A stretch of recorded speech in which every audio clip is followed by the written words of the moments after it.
नमस्कार दोस्तों, आज के इस खास विश्लेषण में हम एक बेहद ही शानदार और प्राचीन यात्रा पर निकलने वाले हैं। हम सीधे चरक संहिता के पहले अध्याय यानी दीर्घनजीवी नियम अध्याय के गहरे ज्ञान को डिकोड करने जा रहे हैं। चलिए जीवन के इस ब्लूप्रिंट में एक साथ गोता लगाते हैं। एकदम तैयार हो जाइए।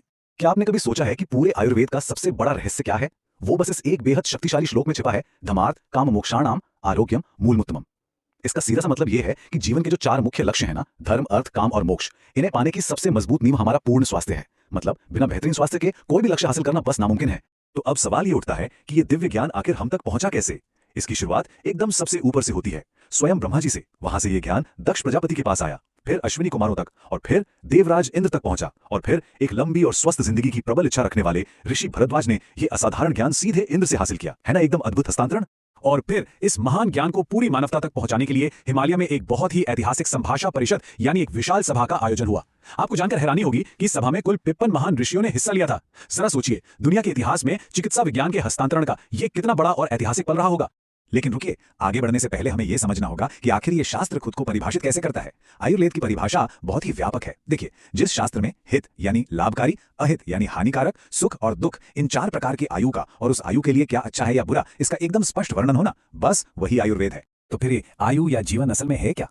क्या ये सिर्फ सांस लेने का नाम है? बिल्कुल नहीं। आयुर्वेद के हिसाब से ये चार चीजों का एक अटूट और गतिशील संगम है। शरीर, इंद्रियां, सत्व यानी हमारा मन, और हमारी आत्मा। और हाँ, प्राचीन ग्रंथों में इसके लिए धारी, जीवितम, नित्यगा और अनुबंध जैसे बड़े ही दिलचस्प और गहरे पर्याय भी दिए गए हैं। और अब इस शानदार जीवन को हमेशा स्वस्थ रखने के लिए चरक संहिता हमें एक अचूक फॉर्मूला देती है, त्रिसूत्र। ये 3 कदमों की एक सदाबहार प्रक्रिया है। पहला कदम है हेतु यानी बीमारी के मूल कारण को समझना। दूसरा है लिंगम, लक्षणों को पहचानना। और तीसरा है औषध यानी सही दवा का ज्ञान। सच मानिए, स्वस्थ व्यक्ति और रोगी दोनों के लिए ये एक अंतिम मार्गदर्शक है। त्रिसूत्र को समझने के बाद अब बारी आती है जीवन के त्रिदंड यानी 3 स्तंभों को समझने की।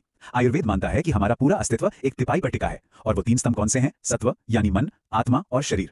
पूरा का पूरा आयुर्वेद इसी चेतना युक्त योग पर खड़ा है। अगर इनमें से एक भी स्तंभ कमजोर हुआ ना, तो समझ लीजिए जीवन का पूरा संतुलन तुरंत बिगड़ जाएगा।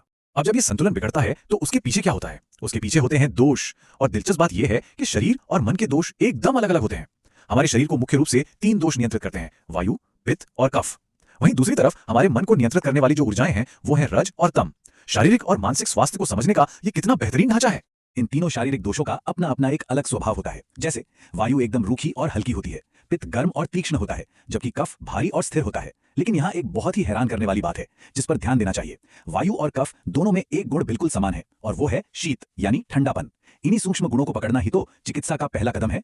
और ये मत सोचिएगा कि ये सारा ज्ञान कोई मनगढ़ंत कहानी है। बिल्कुल नहीं। ये सब हजारों साल पुरानी पांडुलिपियों में बेहद वैज्ञानिक तरीके से दर्ज है। जब ये दोष असंतुलित होते हैं तो उनका इलाज कैसे किया जाता है? यहाँ प्राचीन विज्ञान की गहराई वाकई चौंका देती है। देखिए, शारीरिक बीमारियों के लिए तो जड़ी बूटियों और औषधियों का इस्तेमाल होता है, लेकिन मानसिक रोगों के लिए कोई दवा काम नहीं आती। उनके लिए ज्ञान, विज्ञान, धैर्य, स्मृति और समाधि का सहारा लेना पड़ता है। मतलब ये प्राचीन भारत का बहुत ही उन्नत मनोविज्ञान है। अब आते हैं शारीरिक चिकित्सा के सबसे बड़े हथियार पर, और वो है हमारा आहार, जो षड रस यानी 6 रसों पर आधारित है।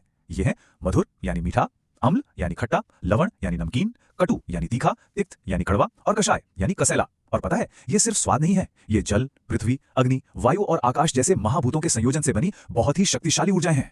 अब जरा देखिए कि ये विज्ञान काम कैसे करता है। ये ना बिल्कुल गणित के किसी फॉर्मूले की तरह है। अगर आपके शरीर में वात दोष यानी हवा बढ़ गई है, तो मीठा, खट्टा और नमकीन रस उसे एकदम से शांत कर देंगे। और इसके ठीक उलट कफ दोष यानी भारीपन को काटने के लिए कड़वे, तीखे और कसैले रसों की जरूरत पड़ती है ना एकदम सटीक गणित। खैर, रसों को तो हम समझ गए, लेकिन सवाल यह है कि ये रस हमें मिलेंगे कहां से? तो उत्पत्ति के आधार पर यानी ये कहां से आते हैं, इसके आधार पर औषधियों को 3 स्पष्ट श्रेणियों में बांटा गया है। पहला है जांगम यानी पशुओं से मिलने वाली चीजें जैसे दूध या शहद। दूसरा है औद्भिद यानी पेड़ पौधों से मिलने वाली चीजें। और तीसरा है पार्थिव, जो सीधे पृथ्वी के खनिजों जैसे सोना, लोहा या नमक से आते हैं। और अगर हम सिर्फ वनस्पति विज्ञान की ही बात करें ना, तो चरक संहिता पेड़ पौधों को भी 4 बहुत ही सख्त वैज्ञानिक श्रेणियों में बांटती है। वनस्पति, जिनमें केवल फल आते हैं, वानस्पत्य, जिनमें फूल के बाद फल आते हैं, औषध, जो फल पकने के बाद सूख जाते हैं, और विरुद्ध, जो लताओं के रूप में फैलते हैं। सोचिए, ये वर्गीकरण आज के आधुनिक वनस्पति विज्ञान को भी टक्कर देता है। इसी वैज्ञानिक कठोरता को और आगे बढ़ाते हुए इस पहले अध्याय में कुल 88 मूलभूत औषधीय द्रव्यों का एकदम सटीक संग्रह दिया गया है। इसमें 16 प्रकार की जड़ें, 19 प्रकार के फल, 4 महास्नेह यानी वसा, 5 तरह के नमक, 8 तरह के मूत्र और 8 प्रकार के दूध का बहुत ही स्पष्ट वर्गीकरण है। ये उस युग की एक पूरी की